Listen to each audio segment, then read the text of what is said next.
Afternoon students, कैसे हैं मेरे रेनवेरियंट्स? ठीक ही होंगे बेटा सब लोग। विश करती हूँ, भगवान से प्रे करती हूँ कि तुम लोग अपने अपने घरों में ठीक से हों, अच्छे से हों, और यही प्रे करते हैं कि दोबारा से जल्दी से मिले। उससे पहले एनीहाउ फिर से हम चलते हैं जेनेटिक्स में ही। तो जेनेटिक्स में क्या पढ़ा हमने अभी तक? जेनेटिक्स में अभी तक बेटा हमने क्या, what is genetics? The science which deals with the study of hereditary and variations is called genetics. And what is hereditary? Heredity is the transmission of traits from one generation to the next generation. And what are variations? Variations are the slight differences found among the individuals of the population. उसमें हमने कहाँ से किया? हमने Mendel से start किया। Mendel का experimental material, Mendel की टेक्निक्स, मेंडल के लॉज, और उसके बाद मेंडल के लॉज के बाद जो उसके बाद की फाउंडेशंस थी डी वेरीज वगैरह की, उसमें हमने स्टडी किया क्या? इंटर जीनिक और inter allylic interaction, gene interaction में उसमें हमने क्या क्या स्टडी किया? उसमें हमने स्टडी किया इनकम्प्लीट डोमिनेंस, को डोमिनेंस एंड मल्टीपल एलील्स, और उसके बाद लीथल एलील्स। आज मैं आपको और दो नए टॉपिक समझाने जा रही हूँ और बहुत ही इंटरेस्टिंग है, और बहुत सारी एग्जाम्पल्स मैंने इजी करके आपके लिए फ्रेम की हुई हैं, और बहुत सारी पिक्चर्स भी मैंने पोस्ट की हैं आपके लेक्चर में, जिससे आपको क्लियर हो जाए। कोई सिंड्रोम ही बता रही हूँ तो उसका पिक्चर भी मैंने पोस्ट किया है, जिससे तुम्हें क्लियर हो जाए पूरी की पूरी चीज कि ये चीज है क्या। ठीक है, तो चलते हैं। आज का हमारा टॉपिक है प्लेयोट्रॉपी एंड पॉलीजेनिक इनहेरिटेंस। दोनों नए हैं और आज के लिए आपके लिए, और ये है इंटरजीनिक और नॉन एलिलिक। पहले हमने incomplete dominance, codominance, multiple alleles और लिथल जीन्स जो पढ़े थे वो क्या था? वो इंटर एलिलिक इंटरेक्शन थी between alleles of the gene. ये क्या है? Intra allylic. ये है इंटरजीनिक, दो जीन्स के बीच की इंटरेक्शन है। A condition in which a single gene influences more than one trait is known as pleiotropy. तो क्या हुई प्लेयोट्रॉपी? प्लेयोट्रॉपी एक कंडीशन है in which a single gene influences more than one trait is known as pleiotropy. अभी तक जो हमने पढ़ा था वहां क्या था? एक ट्रेट के लिए हमने क्या कहा था? 2 genes are responsible for one trait. लेकिन प्लेयोट्रॉपी में क्या है? ये वो कंडीशन है यहाँ एक ही single gene influences more than one trait, एक से ज्यादा ट्रेट को इन्फ्लुएंस कर रहा है जब एक जीन, तो उसको हम क्या बोलेंगे? उस प्रोसेस को हम प्लेयोट्रॉपी बोलेंगे। And such a gene is called pleiotropic gene. और वो जो जीन्स जो एक से ज्यादा कैरेक्टर को डिनोट कर रहे हैं, उन जीन्स का क्या नाम है? उन जीन्स का नाम पड़ गया pleiotropic genes. Is it clear? It is due to the effect of a gene on 2 or more interrelated metabolic pathways. ये कैसे होता है? एक जीन जो है वो क्या करता है? जैसे जीन का काम क्या है? Protein synthesis, enzyme synthesis. जब एक से ज्यादा प्रोटीन सिंथेसिस में वो पार्टिसिपेट कर रहा है, जब ज्यादा एंजाइम सिंथेसाइज करने में पार्टिसिपेट कर रहा है, तो क्या हो जाता है? उसका इम्पैक्ट बाकी कैरेक्टर से भी आना शुरू हो जाता है। Pleiotropic genes may show major effect or secondary effect. अब इसमें क्या है? एक जीन जो एक पर्टिकुलर कैरेक्टर के लिए है, उसको पूरे का पूरा वो अगर डोमिनेट कर रहा है, तो उसके लिए वो क्या हो गया? उसके लिए वो मेजर कैरेक्टर हो गया। लेकिन साथ में जो बाकी और कैरेक्टर को भी इन्फ्लुएंस अगर कर रहा है, तो उसमें उसका इफेक्ट कौन सा काउंट होगा? उसमें उसका इफेक्ट काउंट होगा सेकेंडरी इफेक्ट। तो क्या है?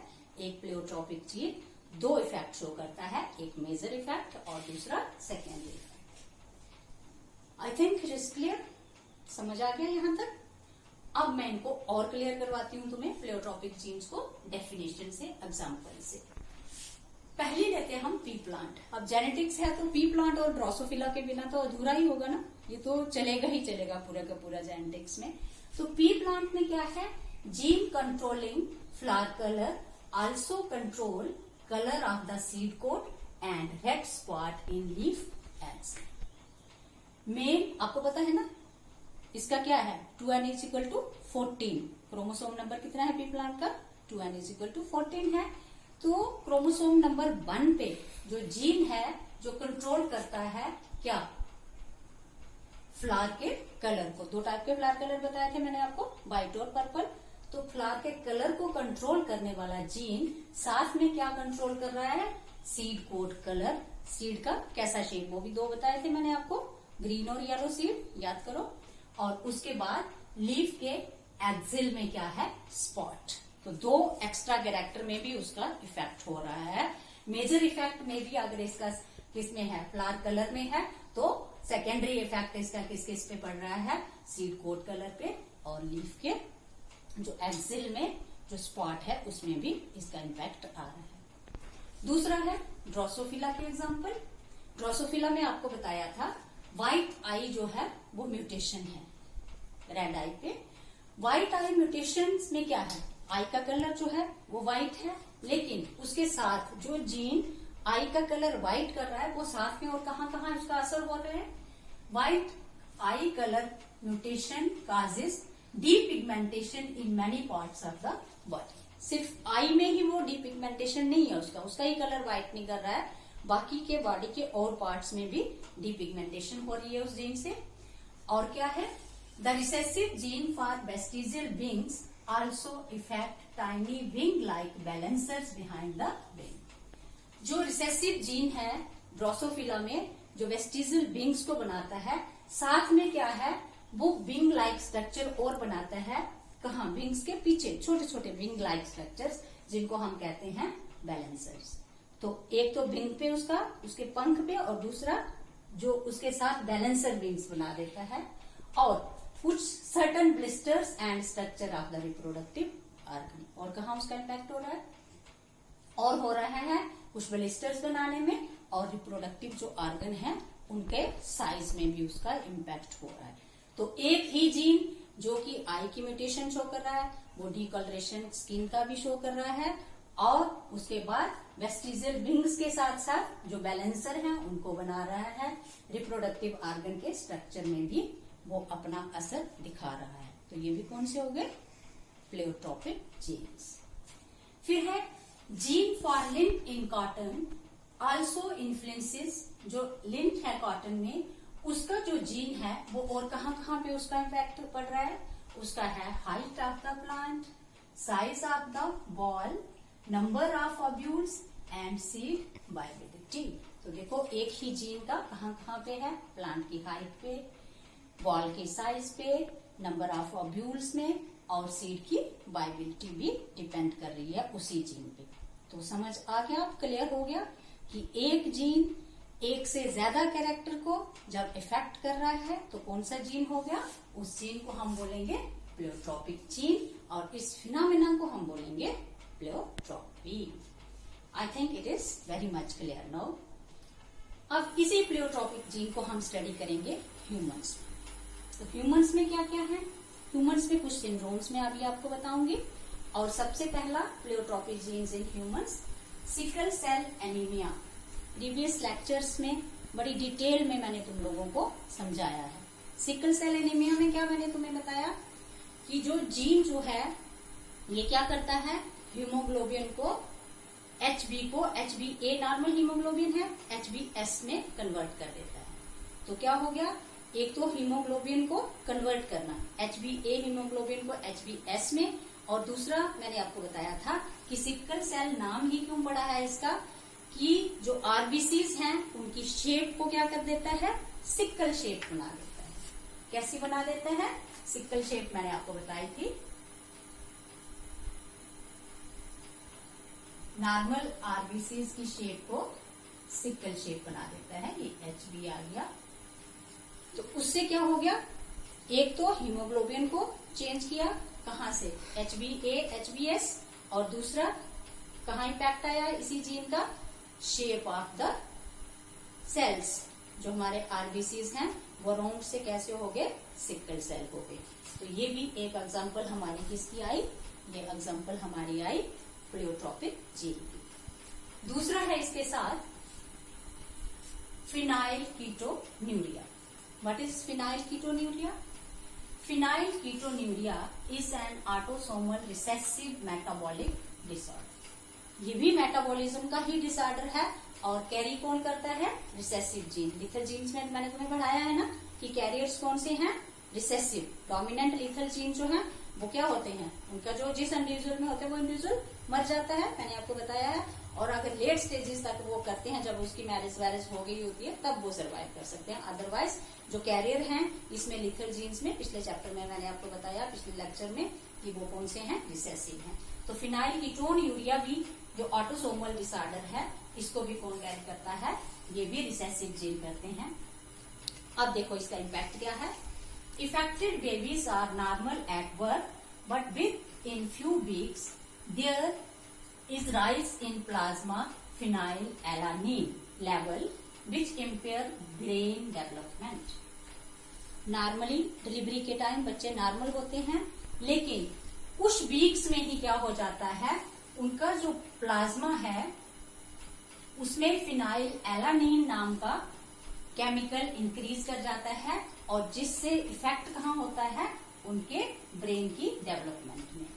And by 6 months several mental retardations become evident. और जब तक बच्चा 6 month तक होता है तो बहुत सारी मेंटल डिसएबिलिटीज उसमें होना शुरू हो जाती हैं। अदर सिम्टम्स, एक तो ये आ गया क्योंकि, लेकिन ये जीन प्लेयोटॉपिक है तो और भी कुछ करेगा। बाकी क्या है? Other symptoms are decreased pigmentation of hairs and skin. साथ में क्या करेंगे? हेयर का कलर डिपिगमेंटेशन शो करेगा और स्किन के कलर में भी डिपिगमेंटेशन करेंगे, और साथ में बच्चे को एक्जिमा हो जाएगा। ठीक है, तो इस सिंड्रोम में हमने क्या क्या देखा कि जो जीन ब्रेन पे किसकी डेवलपमेंट से, फिनाइलएलानिन जो प्लाज्मा में है उसका लेवल बढ़ाने से ब्रेन की डेवलपमेंट में क्या कर रहा है? डिसऑर्डर्स क्रिएट कर रहा है, और उसके साथ साथ स्किन के कलर के पिगमेंटेशन में चेंजेस ला रहा है, और हेयर कलर में, और साथ में एक्जिमा हो रहा है। तो ये भी किसकी एग्जांपल हो गई? ये भी एग्जांपल हो गई हमारी प्लेयोट्रोपी की। फिर है कार्टाजेनर्स सिंड्रोम। ये सिंड्रोम क्या है? आपने बड़ी बार सुना होगा बेटा, कहते हैं कि उस बच्चे का जो हार्ट है वो कहाँ है? राइट साइड पे है। सुना है ऐसा? तो ये वही सिंड्रोम है। कार्टाजेनर सिंड्रोम में क्या है? There is lateral disposition of viscera. कौन सा viscera? Such as heart and liver. थोड़ी सी डिस्पोजिशन हो जाती है लिवर या हार्ट की नॉर्मल पोजीशन से। These patients lack dynein protein in all their ciliated and flagellated cells. Body के जो सिलिएटेड और फ्लैजिलेटेड सेल्स हैं उनमें क्या हो जाता है? डाइनिन प्रोटीन जो है उसमें कमी हो जाती है या वो खत्म हो जाता है, और जब जो सेल्स जिनमें सीलिया हैं, जब फ्लैजिला हैं, उनकी ऑटोमेटिकली क्या होगी? मूवमेंट खत्म हो जाएगी, इमोटाइल हो जाएंगे वो। ठीक है, तो उसमें क्या होगा? Males with disease are sterile. अब मेल में क्या है? जो फ्लैजिला होते हैं वो क्या है? जो स्पर्म्स हैं वो क्या है? फ्लैजिलेटेड हैं। तो जब उसकी मूवमेंट ही नहीं है, फ्लैजिला ही नहीं होंगे उसमें, तो क्या हो जाएगा? वो स्पर्म्स जो है इमोटाइल हो जाएंगे, और मेल्स कैसे हो जाएंगे? स्टेराइल हो जाएंगे, and susceptible to the bronchial infections. और लंग्स में जो सिलिएटेड सेल्स हैं उनमें जब मूवमेंट नहीं है तो किसका? बहुत सारी जो अस्थमेटिक या मतलब लंग्स डिजीजेस हैं वो उस पेशेंट में होने के चांसेस हो जाते हैं। तो यहाँ भी क्या है? जो जीन है वो क्या कर रहा है? एक से ज्यादा जगहों पे अपना असर दिखा रहा है, तो प्लेयोट्रोपिक जीन हो गया। Next is cystic fibrosis. What is cystic fibrosis? Metabolic disorder that is controlled by single autosomal recessive gene. ये भी एक मेटाबॉलिक डिसऑर्डर है, और एक ही सिंगल ऑटोसोमल जो रिसेसिव जीन है वो इसको शो कर रहा है। The gene specifies an enzyme that produce unique glycoprotein result in the production of mucus with high viscosity। क्या करता है जी? The gene specifies an enzyme। ये जीन एक एंजाइम को स्पेसिफाई करता है that produce a unique glycoprotein। मालूम है जीन से फिर आगे प्रोटीन बनेंगे, तो एक स्पेशल यूनिक ग्लाइकोप्रोटीन बनाएगा वो प्रोटीन क्या करेगा, result in the production of mucus with high viscosity. वो लंग्स में म्यूकस प्रोड्यूस करता है हाई विस्कोसिटी का। उससे क्या होगा, which interferes with the normal functioning of many exocrine glands. Two types of glands हैं बॉडी में, endocrine glands and exocrine glands. Endocrine glands के बारे में और एक्सोक्राइन ग्लैंड के बारे में डिटेल में जूलॉजी में तुम लोग पढ़ ही रहे होंगे, रिप्रोडक्शन जब पढ़ रहे हैं। तो क्या होगा, यही जो प्रोटीन है, ये जो एंजाइम है, ये क्या कर देता है, ये इंटरफेयर करता है नॉर्मल फंक्शनिंग जो है एक्सोक्राइन ग्लैंड। एंडोक्राइन ग्लैंड्स हैं जिनकी सेक्रेशन डायरेक्ट ब्लड में जाती है, और एक्सोक्राइन जो है वो डक्ट वाले ग्लैंड है, अपने डक्ट के साथ लेके चलते हैं। इंक्लूडिंग कौन कौन से, दोज इन स्किन। स्किन में कौन से ग्लैंड्स हैं हमारे, स्वेट ग्लैंड्स हैं। लंग्स, लंग्स में कौन से हैं, म्यूकस ग्लैंड्स हैं।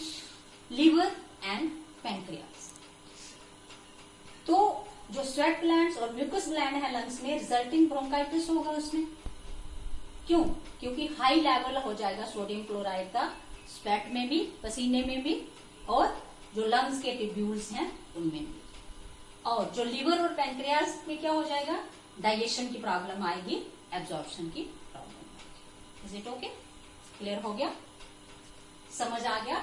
यहां तक हमने एग्जाम्पल किए किसके, प्लेयोट्रॉपिक के, किस किस में किया, पी में किया, ड्रोसोफिला में किया, कॉटन में किया, और फिर ह्यूमंस में फोर एग्जाम्पल्स हमने की। सिंगल सेल एनीमिया के बारे में हमने पढ़ा, फिनाइल कीटोन्यूरिया के बारे में पढ़ा हमने, फिर कार्टाजेनल सिंड्रोम, और फिर सिस्टिक फाइब्रोसिस। तो यहां तक हमारा क्या है, ये आ गया प्लेयोट्रॉपिक। इसके साथ मैंने लिखा है पॉलीजीनिक इंटरेक्शन। पॉलीजीनिक मीन्स दो जीन से ज्यादा की इंटरेक्शन। वहां क्या, एक बार पिछले में मैंने आपको क्या पढ़ा, इंट्रालीलिक में क्या पढ़ाया, वहां मैंने पढ़ाया था मोर देन 3 एलील्स, एक एलील्स की 2 से ज्यादा कॉपीज। लेकिन यहाँ एलील नहीं, यहाँ क्या लिखा है मैंने, पॉलीजीन वर्ड लिखा है। तो इसका क्या मतलब हो गया कि एक से ज्यादा जीन्स। तो क्या है ये, पॉलीजेनिक इनहेरिटेंस या क्वांटिटेटिव इनहेरिटेंस भी हम इसको कहते हैं। पॉलीजेनिक एज वर्ड डिक्लेयर्स कि एक चीज से ज्यादा जीन्स। यहाँ क्या था, एक जीन एक से ज्यादा कैरेक्टर को डिनोट कर रहा था। यहाँ क्या है, एक कैरेक्टर के लिए एक से ज्यादा जीन्स पार्टिसिपेट कर रहे हैं। और इस इनहेरिटेंस को हम क्या बोलते हैं, क्वांटिटेटिव इनहेरिटेंस भी कहते हैं। क्वांटिटेटिव इनहेरिटेंस क्यों कहते हैं, इसमें हम काउंट कर सकते हैं, मैट्रिक रेशियोज में काउंट कर सकते हैं, साइज काउंट कर सकते हैं, वेट काउंट कर सकते हैं, नंबर्स काउंट कर सकते हैं। तो ये क्वांटिटेटिव हो गया। तो पीछे जो मेंडेलियन इनहेरिटेंस हमने पढ़ा वो कौन सा आ गया, क्वालिटेटिव इनहेरिटेंस आ गया। क्वालिटेटिव इनहेरिटेंस में हमने क्या पढ़ा, डोमिनेंस रिसेसिव पढ़ा। उसके बाद हमने क्या पढ़ा, उसकी जो मोनोहाइब्रिड रेशो थी वो 3:1 थी, जो डाइहाइब्रिड रेशो थी वो 9:3:3:1 थी। लेकिन यहाँ की रेशोज चेंज हैं। यहाँ की रेशोज कैसे चेंज हैं, ये अभी मैं आपको एग्जांपल लेके डिटेल में बताती हूँ। पहले हम पढ़ लेते हैं पॉलीजेनिक इनहेरिटेंस है क्या word. It is controlled by 3 or more genes in which dominant alleles have cumulative effect. एक इनहेरिटेंस का कैरेक्टर, जब पहले तो 2 है ना मेंडेलियन इनहेरिटेंस में, क्या है हमारे पास, एक जीन के 2 एलील हैं। लेकिन यहाँ क्या है, एक कैरेक्टर जब कंट्रोल करते हैं 3 or more genes, 3 या 3 से ज्यादा genes, in which dominant alleles have cumulative effect. और जिसमें क्या है, कंबाइंड इफेक्ट है, क्यूमुलेटिव, सारे के सारे डोमिनेंट जीन्स हैं और कोई भी एक डोमिनेंट नहीं है सिंगल जो कि F1 में एक्सप्रेस कर सके। सारे डोमिनेंट जीन्स इकट्ठे होके उस कैरेक्टर को जब एक्सप्रेस करते हैं तो तब वो क्या बन जाता है, पॉलीजेनिक इनहेरिटेंस। मतलब एक कैरेक्टर के लिए एक जीन की 2 कॉपीज से काम नहीं चलेगा, हमें 2 से ज्यादा 3, 4, 5 इतने जीन्स चाहिए, तभी वो पूरा कैरेक्टर जो है वो उभर के आएगा। Each dominant alleles express a part of the trait and full trait is shown by only when all the dominant alleles are present. Each dominant allele express a part of the trait. Her dominant gene जो है वो पूरे के पूरे trait को express नहीं करेगा, उसका एक पार्ट एक्सप्रेस करेगा। और पूरा ट्रेट कब आएगा हमारे सामने? And full trait is shown only when all the dominant elements are present. Full trait तभी सामने आएगा जब सारे के सारे डोमिनेंट एलिमेंट्स जो हैं वो प्रेजेंट होंगे। Next, the gene involve in quantitative inheritance are called as polygenes. जैसे वहां प्लेयोट्रॉपिक जीन्स कहे थे, क्वांटिटेटिव इनहेरिटेंस में या पॉलीजेनिक इनहेरिटेंस में जो जीन्स पार्टिसिपेट करते हैं उनको हम क्या कहते हैं? पॉलीजीन्स कहते हैं। So it is also called as multifactor और पॉलीजेनिक इनहेरिटेंस। इसलिए इसका दूसरा नाम क्या है? मल्टीफैक्टर। जीन को एलील को फैक्टर कहा था ना मेंडल ने, मल्टीफैक्टर इनहेरिटेंस भी कह सकते हैं या पॉलीजेनिक इनहेरिटेंस भी कहते हैं। Next, the traits controlled by quantitative inheritance, sometimes known as metric traits. अभी मैंने आपको बताया कि जिन ट्रेड्स को ये जीन्स इकट्ठे होके कंट्रोल करते हैं उनको हम क्या कहते हैं? मैट्रिक ट्रेड्स कहते हैं। क्यों? क्योंकि इन ट्रेड्स को हम काउंट कर सकते हैं in the unit of size, weight and number. तो क्या हो गया इनका नाम? मैट्रिक जीन्स भी हो गया या मैट्रिक ट्रेड्स भी हो गया। नेक्स्ट है F1 shows intermediate trait and F2 generation there are several intermediate types which link two parental traits. जैसे क्वालिटेटिव इनहेरिटेंस में हमारे पास क्या था? उसमें अगर डोमिनेंस फैक्टर था तो F1 में हमारे पास क्या आता था? जो F1 का हेट्रोजाइगस कंडीशन थी वो इधर ऑफ द पेरेंट थी, मतलब डोमिनेंट पेरेंट के साथ मिलते थे। लेकिन यहाँ क्या है? यहाँ F1 में क्वांटिटेटिव इनहेरिटेंस में दोनों पेरेंट का इंटरमीडिएट ट्रेट बनता है। समझ रहे हो बात? मतलब डोमिनेंट रिसेसिव वाली रिलेशन यहाँ नहीं है, दोनों के बीच वाला ट्रेट जो है वो एक्सप्रेस आता है। कैसे होता है? एग्जाम्पल लेते हैं आगे हम। And F2 generation there are several intermediate types which link to parental traits. अगर इनकम्प्लीट डोमिनेंस वाला भी हम क्वालिटेटिव इनहेरिटेंस में लेते थे तो वहां क्या था? अगर इनकम्प्लीट डोमिनेंस आता था F1 जनरेशन में, जैसे मैंने आपको मिराबिलिस जैल्पा में बताया था, रेड और व्हाइट का क्रॉस करा के हमारे पास पिंक फ्लावर आए थे। लेकिन F2 में भी हमारे पास क्या रेशो आई थी? 1:2:1। एक पेरेंट हमारे पास, एक पेरेंटल कॉम्बिनेशन रेड आया था, एक पेरेंटल कॉम्बिनेशन व्हाइट आया था और दो हमारे पास पिंक आए थे। लेकिन इसमें क्वांटिटेटिव इनहेरिटेंस में क्या होता है? जब F2 जनरेशन हमारे पास आती है तो सिर्फ जो F1 वाला ट्रेट जो एक्सप्रेस हुआ इंटरमीडिएट ट्रेट वही ट्रेट नहीं आता है। यहाँ क्या होता है? बहुत सारे इंटरमीडिएट ट्रेट्स आते हैं दोनों पेरेंट्स के बीच के, जिनमें हमने क्रॉस बनाया था F1 का, उन पेरेंट के इंटरमीडिएट ट्रेट एक नहीं, जैसे रेड और व्हाइट का करके पिंक आ गया तो F2 में भी पिंक ही आएगा। यहाँ उन रेड और व्हाइट के बीच के बहुत सारे इंटरमीडिएट ट्रेट्स जो हैं वो उभर के सामने आते हैं, क्योंकि एक ही जीन नहीं ना इम्पैक्ट कर रहा है इसमें बहुत सारे जीन्स हैं, 2, 3, 4, 5 इतने जीन्स हैं, तो हर जीन अपना अपना इम्पैक्ट शो करेगा। कैसे करता है ये भी अभी मैं आपको बताती हूँ। अब सबसे पहले इसको स्टडी किसने किया था? क्वांटिटेटिव और polygenic inheritance was first studied by J Kolreuter in case of height of tobacco. J Kolreuter ने किसमें स्टडी किया था इनको? टोबैको प्लांट की हाइट में। And F Galton in case of height and intelligence in human. और F Galton ने इनको ह्यूमंस की हाइट और इंटेलिजेंस में स्टडी किया था। अब ये जो पॉलीजीन्स हैं ये नेचर में आए कहां से? ये पैदा कैसे हुए? इनका थोड़ा सा पढ़ लेते हैं। Possible origin of polygenes. Nature में अगर इन जीन्स को रखा है तो कहीं से तो आए होंगे ना, तो कहां से आए? पहला है डुप्लीकेशन ऑफ क्रोमोसोम पार्ट। जब आपने सेल स्ट्रक्चर पढ़ा है, क्रोमोसोम्स का पढ़ा है, तो उसमें आपने ये भी पढ़ा होगा क्रोमोसोमल की जब एब्रेशन आती है तो उसमें क्या है, क्रोमोसोम का एक पार्ट जो है वो डुप्लीकेट कर जाता है। मतलब पर्टिकुलर पार्ट में जितने जीन्स हैं वो फिर से अपने आप को डुप्लीकेट कर लेंगे, तो क्या हो गया, एक जीन की 2 से ज्यादा कॉपीज हमारे पास आ गई, पॉलीजीन्स बन गए। या पॉलीप्लॉइडी। प्लॉइडी क्या होती है? जैसे हैप्लॉइड, डिप्लॉइड, ट्रिप्लॉइड, तो प्लॉइडी कहते हैं उसको। तो डिप्लॉइड से प्लॉइडी लेवल जब बढ़ जाता है मतलब क्रोमोसोम का नंबर ही बढ़ जाता है। तो उसमें क्या है, उसमें आप पढ़ोगे डिटेल में मोनोसोमी, एलिसोमी वगैरह। तो प्लॉइडी का मतलब है कि क्रोमोसोम के नंबर में, यहाँ क्या था क्रोमोसोम के पार्ट में डुप्लीकेशन, यहाँ क्या है क्रोमोसोम के नंबर का इंक्रीज या डिक्रीज होना, या फिर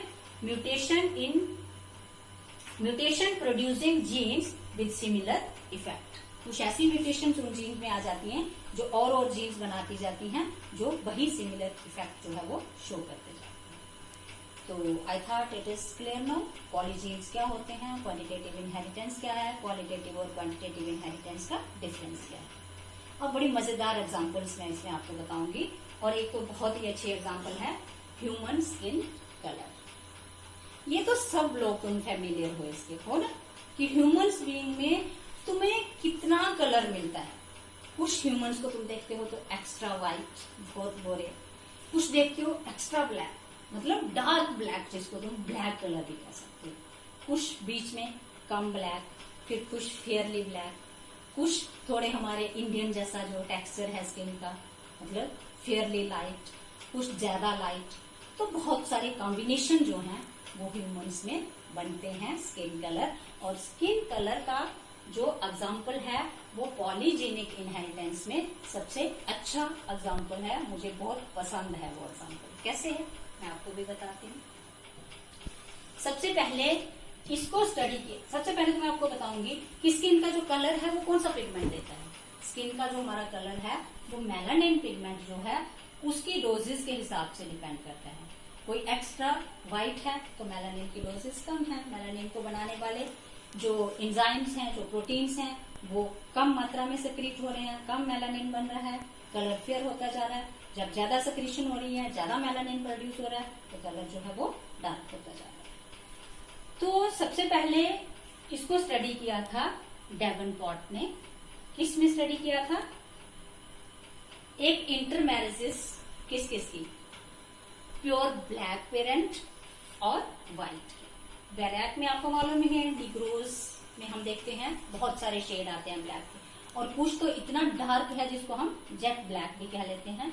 जब उन दो की मैरिज होती है, एक व्हाइट और एक ब्लैक की, तो क्या होता है उनके जो F1 इंडिविजुअल्स जो बेबीज बनेंगे वो कैसे आते हैं, वो इंटरमीडिएट आते हैं दोनों में। क्या कलर? उस कलर को हम बोलते हैं मुलैटो कलर। कौन सा कलर? पॉलीजीन कैसे हो गया? जो ह्यूमन स्किन कलर है इसके लिए हमारे पास 3 जीन्स हैं। कौन कौन सा? जीन A, कैपिटल B और कैपिटल C। तीनों के तीनों क्या हैं? डोमिनेंट है। जब ये तीनों डोमिनेंट जीन्स एक इंडिविजुअल में प्रेजेंट होंगे तो कैसा कलर प्रोड्यूस करेंगे? ब्लैक कलर प्रोड्यूस करेंगे। और जब इनकी recessive genes small a, small b और स्मॉल c प्रेजेंट होंगे तो कलर क्या हो जाएगा? प्योर व्हाइट, बहुत ही फेयर कलर जिसको आप कहते हो। तो जब दोनों की मैरिज हुई तो जो बच्चे पैदा हुए वो कौन से हो गए? वो हो गए मुलैटो शेड के, मीन्स इंटरमीडिएट शेड आया बीच में। इंटरेस्टिंग है ना। अब ये जो हमारे पास 2, 4 और 6 हेट्रोजाइगस में हमारे पास क्या आ गए? Capital A, small a, capital B, small b, capital C, small c। 6 pairs आए ना, मतलब 3 पेयर्स आए, 6 एलील्स आए। इन 6 एलील्स की हमारे पास 8 पॉसिबल गैमीट्स बनेंगे F2 में। गैमीट्स कौन कौन से बनेंगे? मतलब possible combination, laugh independent assortment जहां हम लगाएंगे तो कितने गैमीट्स बनते हैं? 8 टाइप के बनते हैं। पहला कौन सा आ गया? तीनों कैपिटल, AB, BB और CB। दूसरे में A को स्मॉल कर लेते हैं, बाकी कैपिटल। तीसरे में B को स्मॉल करते हैं, बाकी कैपिटल। चौथे में C को स्मॉल करते हैं, बाकी कैपिटल। पांचवें में अब 2 कर लेते हैं, A और B स्मॉल और C कैपिटल। पांचवें में क्या करेंगे? 2 A कैपिटल, B और C स्मॉल करेंगे। इसमें अगला कॉम्बिनेशन हमारे पास बनेगा B कैपिटल, A और C स्मॉल। और लास्ट वाला जो है वो वैसा ही रहेगा, रिसेसिव वाला, जिसमें स्मॉल a, स्मॉल b और स्मॉल c आएगा। तो दोनों तरफ के गैमीट्स, मेल गैमीट्स और फीमेल गैमीट्स कितने कितने आ गए? 1, 2, 3, 4, 5, 6, 7 और 8। सिमिलरली 1, 2, 3, 4, 5, 6, 7, 8। तो पुनेट स्क्वायर में इसको बनाना बड़ा आसान हो जाता है, मैंने तुम लोगों को सिखाया है। अगर हम ये वाला लेते हैं पहले ABC, तो इसको क्या करेंगे, हम इसके साथ करते जाएंगे ABC। तो पहला कॉम्बिनेशन जो हमारे पास आया, इसमें हम देख रहे हैं कि सारे के सारे इंडिविजुअल में पूरे 2 कैपिटल A हैं, 2 कैपिटल B हैं और 2 कैपिटल C हैं। तो कौन सा कलर आया, ये पेरेंट वाला कलर आया, जिसको हमने क्या लिखा है, ब्लैक कलर लिखा है। ठीक है। और लास्ट में जहां हमारे पास कॉम्बिनेशन आया स्मॉल a, स्मॉल b और स्मॉल c का, तो वो कौन सा कलर, वो भी पेरेंटल कलर, जिसको हमने क्या कहा था, व्हाइट कलर कहा था। क्योंकि यहाँ तीनों जीन्स जो है उनकी रिसेसिव कॉपीज हमारे पास आ गई हैं। तो बीच में आप देखो, इस पुनेट स्क्वायर में अगर 8 हमारे पास गैमीट्स बनते हैं 8 टाइप के, तो 64 इसमें कॉलम्स बनते हैं। तो बीच वाले हमारे पास क्या आ गए, 2 तो हमारे पास आ गए, एक प्योर ब्लैक और एक प्योर व्हाइट, और बीच में कितने आ गए, 62 कॉम्बिनेशन में कौन कौन से फिनोटाइप्स बनते हैं वो मैं आपको बताना चाह रही हूँ। तुम क्लास बना के प्रैक्टिस करो। ये मैंने पहले इसलिए बना दिया है कि टाइम कंज्यूमिंग है, अपलोड करने में दिक्कत होती है। तो पॉसिबल फिनोटाइप्स हमारे पास कौन कौन से आए, पहला तो आ गया वेरी डार्क, जो मैंने तुम्हें बताया। लास्ट आ गया वेरी लाइट, जिसको हमने कहा व्हाइट। बीच में क्या है, देखो जहां 6 के 6 डोमिनेंट जीन है उसका कलर वेरी डार्क होगा। यहाँ पे एक रिसेसिव बीच में अगर आ गया, जैसे यहाँ पे, जहां बाकी सारे दूसरे नंबर पे देखो कैपिटल है, सिर्फ एक स्मॉल a है, तो इसका कलर क्या होगा, इसका कलर होगा डार्क। जहां एक है वहां डार्क, जहां सारे के सारे डोमिनेंट हैं वहां कौन सा, ब्लैक। फिर यहाँ पे 2 रिसेसिव हमारे पास आ जाते हैं, जैसे यहां मैं आपको दिखाती हूँ। यहाँ हमारे पास क्या है, कैपिटल A के साथ स्मॉल a, कैपिटल B के साथ स्मॉल b। जब पूरे के पूरे डोमिनेंट थे ब्लैक कलर, जब एक रिसेसिव बीच में आ गया डार्क कलर, तो जब 2 रिसेसिव बीच में आ गए तो कौन सा आ गया, Fairlie dark. Is it clear? और जब 3 रिसेसिव आ गए तो मैंने तुम लोगों को बताया वो इंटरमीडिएट आएगा उनके बीच में, उसको आप मोलैटो कलर कहते हो। जब 4 रिसेसिव आ गए तो कौन सा बनेगा, फेयरली लाइट। जब 5 रिसेसिव आएंगे तो कौन सा आएगा, लाइट कलर। ये मैं आपको टेक्निक बता रही हूँ कि यहाँ से तुम्हें कैसे पता चलेगा कि कौन से इंडिविजुअल का कौन सा कलर है। मैंने सारे के सारे लिखे नहीं है यहाँ पे, क्योंकि वो बहुत कंफ्यूजन क्रिएट करता तुम लोगों के लिए। तो यहाँ क्या है, जो मैंने पूरा नहीं लिखा है, सिर्फ मैंने इसका जीनोटाइप कॉम्बिनेशन लिखा है, फिनोटाइप सारे नहीं लिखे हैं। तो ये साइड में मैंने इसीलिए तुम्हें बताया है कि जब क्या हो जाएगा, 5 हमारे पास रिसेसिव साथ में आ जाएंगे तो लाइट कलर हो जाएगा, और जब 6 के 6 रिसेसिव साथ में आएंगे तो कौन सा कलर आएगा, तब हमारे पास कलर आएगा व्हाइट, प्योर व्हाइट कलर। तो फिनोटिपिक रेशो में हमारे पास क्या क्या आ गया, very dark 1, dark 6, Fairlie dark 15, intermediate 20, Fairlie light 15, light 6 and very light 1। ये फिनोटिपिक में हमें देखने को आया। तो यहाँ तुम्हें पता चला, जो मैं आपको बात समझाना चाह रही थी कि F2 में सिर्फ एक ही F1 वाला कॉम्पिटिशन जो कॉम्बिनेशन है वो रिपीट नहीं हो रहा है। पेरेंटल कॉम्बिनेशन जो था डार्क और लाइट के बीच, उसके साथ हमें बहुत सारे इंटरमीडिएट कॉम्बिनेशन जो थे स्किन के वो दिखाई दिए। I think now it is clear. और जीनोटाइप्स में हमारे पास कितने जीनोटाइप्स हैं इन टोटल में, 27 जीनोटाइप। तो जब ये डेवनपोर्ट ने स्टडी किया था ह्यूमन स्किन कलर, तो उसके साथ ही ये नेल्सन एहल ने स्टडी किया था यही वाला, कौन सा, पॉलीजेनिक इनहेरिटेंस, किसमें, kernel of the beet. Beet के कर्नल जानते हो ना, जहाँ पे सीड बनते हैं उसको कर्नल कहते हैं, बाकी तो स्टेम आता है ना उसका। तो बीट के कर्नल कलर भी डिफरेंट शेड में थे, और उनको भी क्या है, 3 डोमिनेंट जीन जो है वो साथ में इफेक्ट करते हैं उन कर्नल कलर का चेंज करने के लिए। आई think it is sufficient for today. यहाँ तक क्लियर हो गया होगा तुम लोगों को। नहीं क्लियर होता है, यहाँ भी डाउट है कि चेकर बोर्ड चाहे आपको बनाना है, पुनेट स्क्वायर बनाना है, डेफिनेशंस देखनी है, दोबारा से समझना है, तो all of you are welcome in chatting. WhatsApp chatting में तुम मेरे साथ बात कर सकते हो, फिर से डिस्कस कर सकते हो, और साथ साथ में अपने अपने नोट्स बनाते जाओ। डाउट्स जो हैं उनको एक उसमें लेते जाओ, 3 डेज मेरे पास हैं अभी, मंडे ट्यूसडे और वेडनेसडे तक 3 लेक्चर। तो अभी मैं इसको और इंटरेस्टिंग डायग्राम्स आपको साथ साथ में, मैंने इन सब की डायग्राम्स भी आपको जो पिक्चर्स हैं वो भी पोस्ट करी हैं, उसमें से भी तुम लोग देखोगे कि कैसे कैसे जो तुमने पढ़ा है, जब तुम उसकी पिक्चर देखोगे तुम्हें बहुत क्रिस्टल क्लियर होती जाएंगी बातें। थैंक यू बेटा।